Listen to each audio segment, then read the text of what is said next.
ಆಗಲೇ ಮುಖ್ಯಮಂತ್ರಿಗಳು ಹೇಳಿದ್ದಾರೆ, ಉಪಮುಖ್ಯಮಂತ್ರಿಗಳು ಕೂಡ ಹೇಳಿದ್ದಾರೆ, ಹಲವಾರು ಮಂತ್ರಿಗಳು ಕೂಡ ಹೇಳಿದ್ದಾರೆ. ಸೊ ಈ ವಿಚಾರವಾಗಿ ಹೈಕಮಾಂಡ್ ಏನು ತೀರ್ಮಾನ ತೆಗೆದುಕೊಳ್ಳುತ್ತೆ ಅದೇ ಅಂತಿಮ ನಿರ್ಧಾರ. ಸೊ ಹಾಗಾಗಿ ಹೈಕಮಾಂಡ್ ಏನಾದರೂ ಹೇಳೋದಕ್ಕಿಂತ ಮುಂಚೆ ನಾವು ಯಾರು ಅದ್ರ ಬಗ್ಗೆ ಮಾತನಾಡೋದು ಸರಿ ಇರೋದಿಲ್ಲ. ಸೊ ಅದು ಕೊಟ್ಟ ಮಾತಿನಂತಾನೆ ನಡೀತಾರೆ. ಹೈಕಮಾಂಡ್ಗೆ ಏನ್ ಮಾತು ಕೊಟ್ಟಿದಾರೋ ಅದೇ ಪ್ರಕಾರ ನಡ್ಕೊಳ್ತಾರೆ. ಯಾರೇ ಆಗ್ಲಿ, ನನಗೆ ಗೊತ್ತಿಲ್ಲ, ಅದು ಅವ್ರನ್ನೇ ಕೇಳಿ.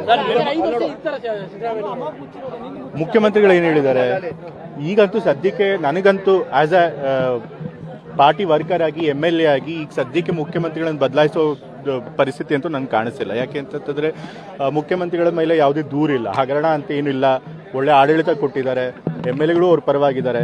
ಸೊ ಹಾಗಾಗಿ ಬದಲಾಯಿಸುವಂಥ ಅಗತ್ಯ ನನಗೆ ಕಾಣಿಸ್ತಿಲ್ಲ. ಆದರೂ ಕೂಡ ಕೆಲವರು ಕೇಳಿದ್ದಾರೆ, ಸೊ ಏನು ಬೇರೆಯವ್ರಿಗೆ ಯಾರಿಗೂ ಮುಖ್ಯಮಂತ್ರಿ ಪದವಿ ಕೊಡಬೇಕು ಅಂತ ಹೇಳಿ, ಅದನ್ನ ತೀರ್ಮಾನ ಮಾಡಬೇಕಿಂತವ್ರು ಹೈಕಮಾಂಡ್ ಅವರು.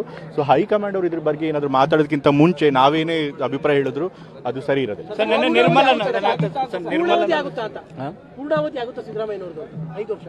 ನಂಗೆ ಈಗ ಹೇಳಿದ ಹೈಕಮಾಂಡ್ ಅವ್ರು ತೀರ್ಮಾನ ತಗೋಬೇಕು. ಹೈಕಮಾಂಡ್ ಅವ್ರು ಏನು ತೀರ್ಮಾನ ತಗೋತಾರೆ ಅದಕ್ಕೆ ಎಲ್ಲರೂ ಕೂಡ ಇವತ್ತಿನ ಪರಿಸ್ಥಿತಿಯಲ್ಲಿ ನನಗೆ ವೈಯಕ್ತಿಕವಾಗಿ ಅನ್ಸೋದು ಖಂಡಿತ ಸಿದ್ದರಾಮಯ್ಯ 5 ವರ್ಷ ನಡೆಸ್ತಾರೆ. ನಿರ್ಮಲಾನಂದ ಶ್ರೀಗಳು ಕೂಡ DK ಶಿವಕುಮಾರ್ಗೆ CM ಪಟ್ಟ ಬಿಟ್ಕೊಡ್ಬೇಕು ಅನ್ನೋ ಮಾತು. ಈಗ ನಮ್ಮ ಪಕ್ಷದಲ್ಲಿ ಯಾರು ಮುಖ್ಯಮಂತ್ರಿ ಆಗಬೇಕು ಆಗಬಾರ್ದು ಅನ್ನೋದು ಡಿಸೈಡ್ ಮಾಡಬೇಕಾದ್ರು ನಮ್ಮ ಪಕ್ಷದವ್ರು. ಸೊ ಬೇರೆಯವ್ರು ಯಾರು ಅದ್ರ ಬಗ್ಗೆ ಏನಾದರೂ ಅಭಿಪ್ರಾಯ ವ್ಯಕ್ತಪಡಿಸ್ತಾರೆ ಅದಕ್ಕೆ ನಾವು ಪ್ರತಿಕ್ರಿಯಿಸಬೇಕು. ಈಗ ಪಕ್ಷದ ವಿಚಾರಗಳನ್ನೆಲ್ಲ ಆ ರೀತಿ ನಾವ್ಯಾಕೆ ಮೀಡಿಯಾ ಮುಂದೆ ಚರ್ಚಿಸಬೇಕು? ಅದನ್ನೆಲ್ಲ ಮಾತನಾಡಬಾರ್ದು. ನಾನು ಮಾತನಾಡೋದು ಯಾರು ಏನಾದ್ರು ಮಾತಾಡ್ಕೊಳ್ಳಿ, ಬಟ್ ಆ ಥರ ವಿಚಾರಗಳನ್ನ ಮೀಡಿಯಾ ಮುಂದೆ ಚರ್ಚೆ ಮಾಡ್ಕೊ. 2-3 ದಿನದಲ್ಲಿ ಸಿಹಿ ಸುದ್ದಿ ಬರುತ್ತೆ ಅಂತ ಇಕ್ಬಾಲ್ ಹುಸೇನ್ ಅವರು ಹೇಳಿದ್ದಾರೆ. ಅವ್ರನ್ನೇ ಕೇಳಿ. ಅದು ನನಗಂತೂ ಗೊತ್ತಿಲ್ಲ ಅದ್ರ ಬಗ್ಗೆ. ಇಲ್ಲ CM ಅವರಾಗ್ಲಿ ಅಥವಾ ಬೇರೆ ನಾಯಕರುಗಳಾಗ್ಲಿ ಯಾರು ಪವರ್ ಶೇರಿಂಗ್ ಬಗ್ಗೆ ಮೊದಲೇ ತೀರ್ಮಾನ ಆಗಿತ್ತು ಅನ್ನೋದನ್ನ ಯಾರು ನನಗೆ ಹೇಳಿಲ್ಲ. ಶಾಸಕರೆಲ್ಲರೂ ಕೂಡ ನಾಯಕತ್ವ ಬದಲಾವಣೆಗೆ ದೆಹಲಿ ಮಟ್ಟಕ್ಕೆ ಹೋಗಿ ಲಾಬಿಯನ್ನ ಮಾಡ್ತಾ ಇರುವಂತದ್ದು ಇದೇ ಫಸ್ಟ್ ಟೈಮ್ ಅನ್ಸುತ್ತೆ. ಇದೇ ಫಸ್ಟ್ ಟೈಮ್ ಏನಂತಿಲ್ಲ, ಬೇರೆ ಸರ್ಕಾರದಲ್ಲೂ ಕೂಡ ಬೇರೆ ಪಕ್ಷದ ಸರ್ಕಾರಗಳಿದ್ದಾಗಲೂ ಈ ರೀತಿ ಕೂಗು ಇದ್ದೇ ಇದೆ. ಈಗಿರುವಂಥ ಮುಖ್ಯಮಂತ್ರಿಗಳನ್ನ ಇಳಿಸಿ ಬೇರೆಯವ್ರು ಮಾಡಿ ಅಂತ ಕೆಲವು ಕೇಳ್ತಾರೆ.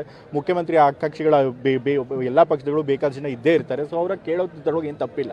ಬಟ್ ಆದರೆ ಎಲ್ಲರೂ ಕೂಡ ನಮ್ಮ ಪಕ್ಷದಲ್ಲಿ ಎಲ್ಲರೂ ಕೂಡ ಹೈಕಮಾಂಡ್ ಅವ್ರು ಏನು ಹೇಳ್ತಾರೆ ಆ ಮಾತಿಗೆ ಬದ್ಧವಾಗಿರ್ತೀವಿ ಅನ್ನೋದನ್ನ ಹೇಳಿದ್ದಾರೆ. ಸೊ ಹಾಗಾಗಿ ಅದೇ ರೀತಿ ನಡ್ಕೊಳುತ್ತೆ. ಅದೇ ಕಾನ್ಫಿಡೆನ್ಸ್ ನನಗೂ ಕೂಡ ಇದೆ. ಸರಿ ಬಿಡಿ, ನಾ ಅದನ್ನೇ ಹೇಳ್ತಾ ಇದ್ದೀನಿ. ಈಗ ಚೇಂಜ್ ಮಾಡೋ ಅಗತ್ಯನೇ ಕಾಣಿಸ್ತಿಲ್ಲ. ಯಾಕೆಂತಂದ್ರೆ ಅವ್ರ ಬಗ್ಗೆ ಯಾವುದೇ ದೂರ ಇಲ್ಲ. ಸೊ ಅನಗತ್ಯವಾಗಿ ಬದಲಾವಣೆ ಕೂಗೆ ಬರಬಾರ್ದಾಗಿತ್ತು, ಆದ್ರೂ ಕೂಡ ಬಂದಿದೆ. ಬಟ್ ಹೈಕಮಾಂಡ್ ಅದ್ರ ಬಗ್ಗೆ ಇತ್ಯರ್ಥ ಮಾಡ್ತಾರೆ. ಇವತ್ತು ಕೂಡ DK ಶಿವಕುಮಾರ್ ಒಂದು ಪೋಸ್ಟ್ ಹಾಕಿದ್ದಾರೆ, ಕೊಟ್ಟ ಮಾತನ್ನ ಉಳಿಸ್ಕೊಳ್ಳೋದು. ನಾನು ಹೇಳಿದ್ನಲ್ಲ, ಹೈಕಮಾಂಡ್ ಅವ್ರಿಗೆ ಏನ್ ಮಾತು ಕೊಟ್ಟಿದ್ದಾರೆ ಆ ಮಾತಿನಂತೆ ನಡೀತಾರೆ ಎಲ್ಲರೂ ಕೂಡ. ಸೊ ಹಾಗಾಗಿ ಅವ್ರು ಯಾವ ಕಾಂಟೆಕ್ಸ್ಟ್ ಅಲ್ಲಿ ಆ ಪೋಸ್ಟ್ ಹಾಕ್ತಾರೆ ನನ್ಗೆ ಗೊತ್ತಿಲ್ಲ. ನಮ್ಮ ಪಕ್ಷದಲ್ಲಿ ಯಾರಿಗೆ ಎಷ್ಟು ಶಾಸಕರ ಬೆಂಬಲ ಇದೆ ಅದನ್ನೆಲ್ಲ ನಾವು ಮೀಡಿಯಾ ಮುಂದೆ ಆಗ್ಲಿ ಅಥವಾ ಬೀದಿನಲ್ಲಿ ಆ ರೀತಿ ಚರ್ಚೆ ಮಾಡ್ಕೊಡುದು. ನಾ ಈಗಾಗಲೇ ಹೇಳಿದ್ನಲ್ಲ, ನಾನು ವೈಯಕ್ತಿಕವಾಗಿ ಈಗಲೂ ಕೂಡ ಸಿದ್ದರಾಮಯ್ಯ ಅವರೇ ಮುಖ್ಯಮಂತ್ರಿಗಳ ಮುಂದುವರಿತಾರೆ, 5 ವರ್ಷ ಕಂಪ್ಲೀಟ್ ಮಾಡ್ತಾರೆ ನಂಬಿಕೆ ನನಗಿದೆ. ಈಗ ಅದೆಲ್ಲ ಯಾತಕ್ಕೆ ಈಗಲೇ ಅದ್ರ ಬಗ್ಗೆ ಯೋಚನೆ ಮಾಡ್ತಿದ್ದೀರಿ? ಫಸ್ಟ್ ಆಫ್ ಆಲ್ ಮುಖ್ಯಮಂತ್ರಿಗಳು ಬದಲಾವಣೆ ಆಗ್ತಾರೆ ಅಂತ ಯಾರು ಕೂಡ ಹೇಳಿಲ್ಲ. ಯಾರೋ ಒಂದಷ್ಟು ಜನ ಕೇಳಿದ್ದಾರೆ. ಸೊ ಅಷ್ಟಕ್ಕೆ ಮುಖ್ಯಮಂತ್ರಿ ಬದಲಾವಣೆ ಆಗುತ್ತೆ ನೀವ್ ಹೇಗೆ ಹೇಳ್ತೀರಿ?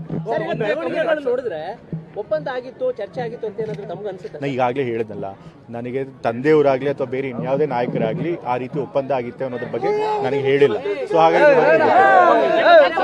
ಸೀಮಿತ ಕಮ್ಯುನಿಟಿಗೆ CM ಸ್ಥಾನ ಕೇಳ್ತಾ ಇರುವಂತದ್ದು, ಮತ್ತೆ ಬೇರೆ ಕಮ್ಯುನಿಟಿಯವರು ಕೂಡ ನಾವು ಅದ್ರ ಬಗ್ಗೆ ನಾನು ಮಾತನಾಡಬೇಕಾಗಿಲ್ಲ. ಹೈಕಮಾಂಡ್ ಅವರು ಎಲ್ಲ ಫ್ಯಾಕ್ಟರ್ಸ್ನು ಕೂಡ ಪರಿಶೀಲನೆ ಮಾಡಿ ಪಕ್ಷಕ್ಕೆ ಯಾವ್ದು ಒಳ್ಳೇದೋ ಅದ್ರ ಪ್ರಕಾರ ತೀರ್ಮಾನ ತೆಗೆದುಕೊಳ್ಳಿ.